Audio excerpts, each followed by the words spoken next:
बहुत बहुत स्वागत है सभी का हमारे YouTube चैनल स्टूडेंट्स मीडिया में। मैं राज आप देख रहे हैं students media YouTube channel. Bihar में विश्वविद्यालय परीक्षाओं को लेने के लिए सरकार ने अनुमति दे दी है। अलग अलग विश्वविद्यालय परीक्षाएं की तिथि जारी कर रही है और परीक्षाएं भी ले रही है, लेकिन बिहार विश्वविद्यालय अब तक के स्नातक एवं पीजी के एक भी परीक्षा के तिथि को यह तय नहीं कर पाई है और न ही रूटीन जारी की गई है। कहने पर सिर्फ यही कहा जा रहा है विश्वविद्यालय की तरफ से कि परीक्षा की तिथि जो है और जो शेड्यूल जो है वह तैयार किया जा रहा है, जल्द ही उसे जारी किया जाएगा। आप जो देख पा रहे स्क्रीन पर ये आज के दैनिक भास्कर की रिपोर्ट है, जहां पर कहा जा रहा है कि विश्वविद्यालय के लेट लतीफी सेशन के कारण 1.5 लाख छात्र छात्राएं इस बार जो बीपीएससी 67वीं की वैकेंसी आने वाली है, बस कुछ ही वीक में आ जाएगी, तो वो फॉर्म फिलअप नहीं कर पाएंगे। वही नेट जो है, नेट जेआरएफ जिनका पीजी लगभग कंप्लीट होता है या 4th सेमेस्टर अपेयरिंग में होता है, वो डाल सकते हैं। विश्वविद्यालय के लेट लतीफी के कारण बहुत सारे छात्र छात्राएं नेट जेआरएफ का फॉर्म नहीं भर पाएंगे। वहीं बीएड एंट्रेंस एग्जाम जो 21 से 23 सेशन के लिए हुआ है, बिहार विश्वविद्यालय ने अब तक के 18 से 21 के पार्ट 3 के न तो परीक्षा फॉर्म फिलअप की है और न ही परीक्षा ली है, जिसके कारण बीएड एंट्रेंस एग्जाम में भी 21 से 23 सेशन के लिए ये छात्र छात्राएं अपियर नहीं हो पाए थे। अब जो देख पा रहे हेडलाइन है कि समय पर परीक्षा रिजल्ट नहीं होने से 1.5 लाख छात्र बीपीएससी नेट बीएड जेआरएफ से वंचित। यहाँ पर हम ओवरऑल कहें कि परीक्षा की तिथि कोई आई है कि नहीं आई है, तो अब तक के परीक्षा की तिथि जो है वह नहीं आई है। इसमें वही चीज़ें डिस्क्राइब की गई है जो पहले से होती आ रही है। आप जो देख पा रहे हैं यहाँ पर है कि बिहार विश्वविद्यालय की लापरवाही का खामियाजा छात्रों को भुगतना पड़ रहा है। समय पर परीक्षा व रिजल्ट नहीं होने से विश्वविद्यालय के करीब 1.5 लाख छात्र छात्राएं विभिन्न प्रतियोगिता परीक्षा में शामिल होने से वंचित हो गए। और भी यहाँ पर चीज़ें दी गई हैं, आप देख पा रहे हैं।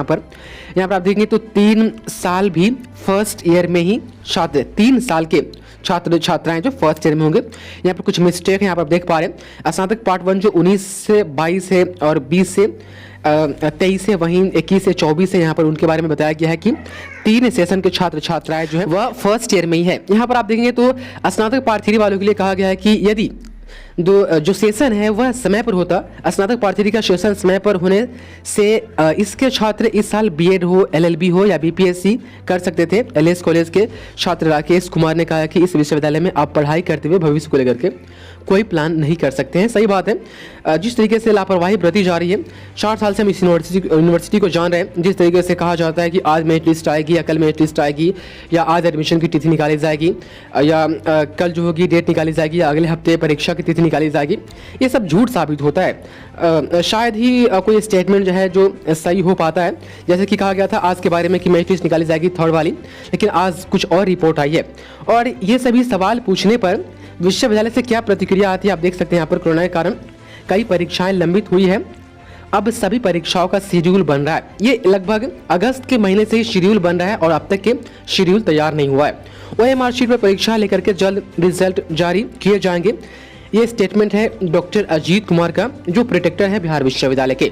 यहाँ पर आप देखेंगे तो विश्वविद्यालय के लेट लतीफी के कारण स्नातक पार्ट 1 जो 19 से 22 के हैं, 2 साल से एक ही सेशन में हैं, लगभग 1.25 लाख छात्र छात्राएं जो प्रभावित हुए हैं। इसी तरीके से ये तमाम परीक्षाएं हैं 20 से 23 वाले का पार्ट 1 का एग्जाम हो या 18 से 21 के पार्ट 3 का एग्जाम हो या पीजी 18 से 20 वाले का या पीजी 19 से 21 वाले का या वोकेशनल कोर्स के छात्र छात्राएं जो 19 में एडमिशन लिए थे और वहीं वोकेशनल कोर्स के वो छात्र छात्राएं 8000 छात्र छात्राएं जो 20 में जो है वह एडमिशन लिए थे। आप देख पा रहे हैं 2 साल से कोई है तो कोई 1 साल से एक ही सेशन में पढ़ा हुआ है। ये आज की ओवरऑल रिपोर्ट जो है दैनिक भास्कर में दी गई है। अभी भी परीक्षाओं के ऊपर आज भी कोई रिपोर्ट नहीं आई है, सिर्फ यही कहा जा रहा है कि जो शेड्यूल जो है वो जारी किया जा रहा है। तो नेक्स्ट रिपोर्ट जो भी आएगी हम आपको समय समय पर देते रहेंगे। बहुत बहुत शुक्रिया आपका इस वीडियो को देखने के लिए।